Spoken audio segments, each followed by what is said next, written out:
Мы приехали в отель Казак Аул, который находится в урочище Медео. На территории отеля расположены вот такие домики разного формата. Есть однокомнатные, есть двухкомнатные. Вот так выглядит наш домик снаружи, и пойдемте вовнутрь. И вот так выглядит наш двухкомнатный номер. Обувку, кстати, нужно снимать. В шкафах есть все необходимое: сейф, тапочки, халаты. В гостиной комнате стоит смарт-телевизор. И мне очень сильно нравится здесь освещение. Здесь нет люстр, но есть вот такие световые панели. Стоит все необходимое для завтрашнего утра. Это кофемашина с капсулами, чайник и чай. Причем разный. Вот так выглядит наша спальня с кроватью. А вот так выглядит уборная. Давайте здесь пробежимся. Привет. Здесь все, что нужно для ухода, типа там зубные щетки, пасты, шампунь, кондиционер и так далее. Большая душевая кабинка с двумя вариантами подачи воды. И очень интересно, здесь есть сауна. Я ее пока не успел включить, но вот такая вот небольшая сауна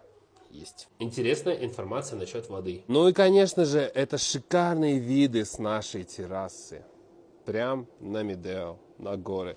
Чистейший воздух. Здесь, кстати, расположена финская баня, которая, к сожалению, пока не работает, но сказали, что скоро ее запустят. До катка Медео буквально рукой подать. И еще на территории отеля находится ресторан Аул, поэтому голодными вы точно не останетесь.